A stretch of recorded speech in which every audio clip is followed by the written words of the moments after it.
Hey everybody, it's Becky. How are you today? I am coming at you here to work on another pumpkin. While I re-answer the questions that DP Crazy Lady tagged me in the other day, I don't feel like I really gave him as thorough of an answer as I could have, and so I want to kind of go back over those. To work on these pumpkins, I've just been peeling back, part of the sheet and then taking a cover minder and putting over it to keep that back. And I can also peel the sheet back further with that. So let's get a little light going here because you guys can see, but I cannot. So on DP Crazy Lady's question, she asked first, what invention could you live without? As I stated before, I am very much a technology child. I've had a computer in my home since I was 9 years old. Before that, we had computers at school that we used. I've always had, TV, VCR, cable TV. We didn't always have cable when I was growing up in our home, but grandparents' houses had it always. So for me, I don't know a world without technology.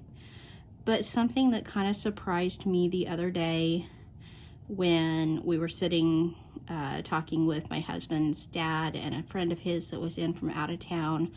They're both engineers, and they were talking about their first calculators. I take for granted the fact that, I have a calculator on my phone and it's in my pocket all of the time. And so, I don't think about calculators have not been around forever. But back in the 70s, when they were in engineering school and then they, started, of course they both started on like a slide rule kind of situation. But later on in life, they, as they were taking, additional education courses and things like that, they were told, oh, you're going to need a calculator. And his dad's friend was saying the very first calculator that he ever had, it only did like addition and subtraction. And later he got one that did multiplication, but when it multiplied, it was just doing the addition function repetitively to work out that equation. And so, like I said, I don't think about, there was a time when engineers did not have calculators, but it wasn't that long ago. We're talking about in the 70s. I was born in the 80s. So that was not long enough ago that, that it should not be in my mind. But anyways, they were saying, oh yeah, this calculator that I got, I had to have it for this certain class and it had these certain functions. And, it was almost $300 for this calculator. And I'm like, wow. So could I live without any one certain piece of technology? I mean, I'm sure I probably could, but not willingly. I could probably live, I live without a home phone. I don't have a home phone at all. And I haven't had my entire adult life. So, I don't need a home phone, but I do have my cell phone. Now, I don't like to talk on the phone. It's very rare that I'll actually sit on the phone and have a conversation. And when I do, it's usually with somebody who I know is not as big on technology as I am. And so they're not one to sit there and text message, or sometimes it's hard to convey the information that you're needing in a way that expresses how you want the conversation to go.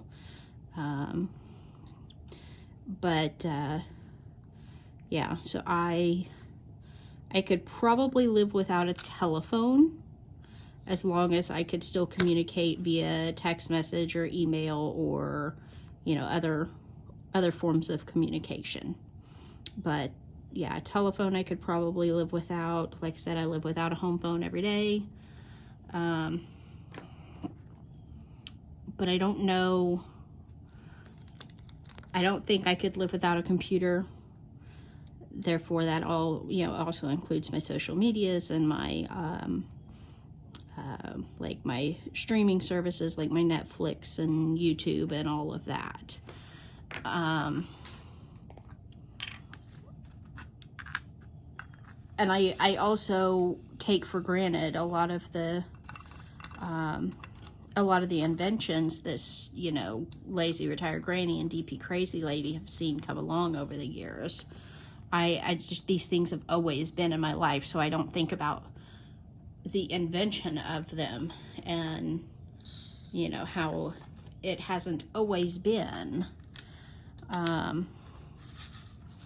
So I could probably live without air conditioning, but I wouldn't want to.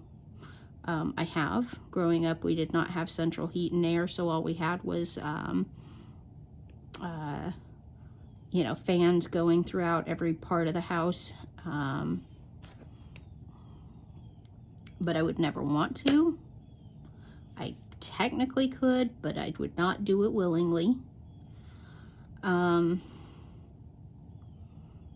don't know, like I said, I just assume everything around me has just always existed. So that question really is hard for me to answer, but I don't know. I don't think I could tell you for sure what I could live without other than a telephone. But that's on the condition that I still had other forms of communication. The next question that she asked was about holiday traditions. So when my grandmother was alive, which she passed away when I was 18, and so we would go on Thanksgiving, we would go up to her house and have a meal together. Sometimes, it used to, we'd have our Thanksgiving meal at my parents' house, and that I wouldn't call it a tradition, but it was kind of the tradition. Mom and I would stay up the night before all night long cleaning the house, because it was the one time of the year that the house would get cleaned. So we would stay up all night cleaning, and then early morning hours we'd get the turkey in the oven and prep whatever we could. And then when everybody got there, I was exhausted and I would sleep through the entire day. And so, like I said, not much for a tradition, but that's what it was. Nowadays, I am no contact with my parents. My mother mainly. I would love to have a relationship with my dad still, but that comes with sacrifices that I'm not willing to make. So Mom and Dad are still married, and he's not going to rock the boat. So my husband's family, they alternate. The way it was whenever I first started seeing him, they would alternate which side of the family came to his parents' house for Thanksgiving, and then the opposite would be the other side of the family for Christmas. It got to the point where, since his grandfathers had both passed away, and his, one side of the family, the grandmother was, the only one left. He only had one uncle on that side of the family, and therefore, that grandmother would always come with us regardless of whether it was his mom's family or dad's family side to do the celebration. His dad's mom would occasionally go down to her other son's house in Texas and do Thanksgiving or Christmas with them. But it's historically been getting together at my husband's parents' house, However, a few years ago, his uncle built a new house, and his wife started wanting to host some of the family gatherings, and so now it's not quite every other year. Kind of depends on who all is going to be there and which direction it's easier for everyone to travel as to where we go and what we do. But it's still just, you know, his parents and the grandmother who's still there, and his aunt and uncle are typically there. And then sometimes one or the other of his brothers will come, but not always. So, not really anything special happening, just get together and have a meal and exchange gifts for Christmas. When I was little, we would, on our way home from doing laundry on Sundays, we always went to town and did laundry on Sundays, and driving home, Mom would take us through different areas that had nice Christmas lights, and there were a couple of different places that we just went through every single year and made sure to stop through. So I guess you could call that a tradition, since we did it every year. I'll occasionally still go back down to one of them. I don't know if the other display is still around or not, to be honest with you. I haven't been there in, I don't know, probably 20 years. So, but yeah, Halloween traditions. We didn't do Halloween when I was growing up. Like, I can remember like 3 times in my life that I got to get dressed up for Halloween. Once was when we still lived in the small town that we lived in when I first was born. But we could only go to houses that my mom could see from our front porch. So that was like 3 houses. We didn't get to like really go out and trick or treat. Even though Mom and Dad knew everybody in the town and knew nothing bad would happen, it just wasn't something that they did. I think a lot of it came down to they couldn't afford to buy Halloween costumes, so if we don't do that heathen tradition, then we don't have to waste money on those costumes. But then we moved, and we were out in the country, so trick-or-treating really wasn't even an option. We didn't have neighbors. But the school had a Halloween carnival, and I remember somebody gave us some Halloween costumes one year, and so I got to dress up as Rainbow Bright. And then I think once, I can't remember if it was junior high or high school, for the school carnival, Mom let us go, and basically I just wore like dark colored clothing and like white face paint, and kind of did my face up like a skull or something like that. It wasn't anything fancy or any of that. So yeah, like, I got to go to a couple of carnivals at the school, but I didn't always get to dress up. So yeah, no Halloween traditions in my family. My husband's family, of course, they did it all. So they, you know, his mom decorates for all the holidays.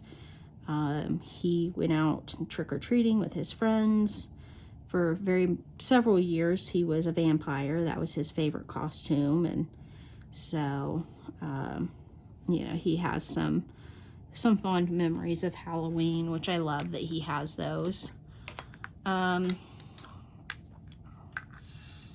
yeah, that's, again, we just, getting together and eating was really the only kind of consistent traditions. We always did Christmas Day at my mom's house, because her sister, my mom's sister, her in-laws would only open Christmas gifts on Christmas Day, and they did not see any point in driving to the same area twice. So we would all be at our grandma's house waiting for them to come from their other grandparents' house, and sometimes that took forever. And, you know, when you're a young kid and you're waiting to open your Christmas gifts, having to wait on your cousins is torture, especially when they have no control over when they get to go, or how long it takes to get from one grandparent's house to the other. So, yeah, that's how we spend our Christmases. Once we moved out to the country, my aunt and uncle would stop by the house on their way back to their house and let us kids play for a little bit. Yeah, we would go run around outside because it was usually still decently warm in a jacket, so we could play outside. But yeah, that really was it. We didn't do much in the way of, you know, any other sorts of holiday traditions. My parents just weren't big holiday celebrators, so the next question was about superstitions. Am I superstitious? I don't think I am. Now, my husband's family has a tradition on New Year's Day that you must eat pork. You cannot eat chicken, because if you're, and this I think ties into the wives' tales that she asked, that DP Crazy Lady asked in another video. On New Year's Day, you eat pork, because that helps you root out a good fortune. If you eat chicken on New Year's Day, that means that you are, you're going to spend the year scratching out a living, so you're going to be poor. And I don't know that I necessarily believe all that, but I gotta say, since I've started following that meal plan, you know, having a meal with his family on New Year's, and eating the pork and the black-eyed peas and sauerkraut and all that they have in their traditions, I have been much more financially stable. I definitely have not had to scratch out a living in the last several years. So, give it a try. On New Year's Day, have, you know, some form of pork and black-eyed peas, and see if it helps you feel more financially stable. The other thing that his family does not do, they do not wash laundry on New Year's Day, because if you wash laundry on New Year's Day, you are washing away a family member, or a loved one. And so if you wash laundry on New Year's Day, somebody is going to pass away that year. So no laundry, eat pork, eat black-eyed peas. People in your family will never die, and you'll be rich. That's kind of the way that old wives' tale / family tradition works. Let's see here. I really don't think I follow any other superstitions. And then wives' tales. I can't really think of any wives' tales that my family followed. I blocked out a lot of my childhood memories, as you can tell. You know, I don't know that...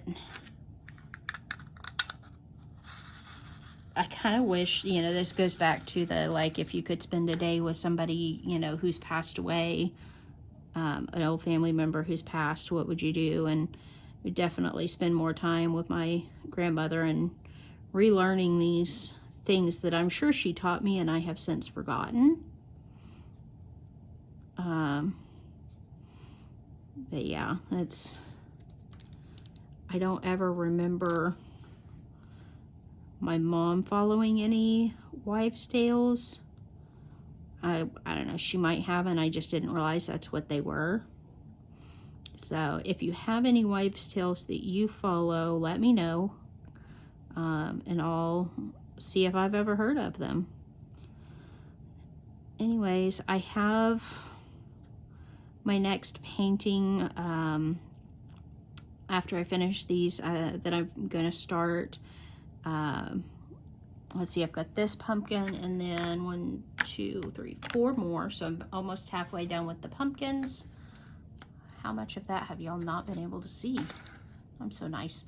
And anyways, my next painting will be a Diamond Art Club.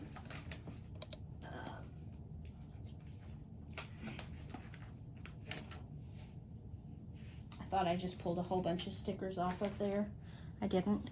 It's Frosty Forest Friend by Donna Gilsinger, with 38 colors.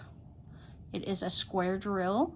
So this is my next painting. I've got it laid out, and I am working on getting my stickers flattened out because they do tend to stick better on the bottles if they're flattened out. Oh, exciting news. I found my other jar lid. So all of my jars now have their lids back on them. I don't know if you guys remember, but during Golden Valley, I actually dropped one of my lids and I couldn't find it. Yesterday, I was messing with some things and I found it. So my jars are complete again, so yay. Anyway, so I did originally tag a couple people in these questions that I answered. So I'm not going to tag anybody new in them. But let me know, like I said, if you have any old wives' tales that you follow or that you know of and wonder if anybody ever follows them. And I'll let you know what I know of them, or if I've ever, you know, have I heard of them, or have I followed them and not realized they were a wives' tale, or what. So I'll talk to you guys later. I'm going to finish up this pumpkin and then get back to working on my sewing room some more. I've been working today Friday and today. I've been working on getting it organized again. I don't know that I've actually made any progress, but I have been moving things around. So I think that counts. I don't know, it might not. But I feel like I've done something in there. So anyways, you guys have a great day. I'll talk to you guys later, and I'll visit with you down in the comments. Bye-bye.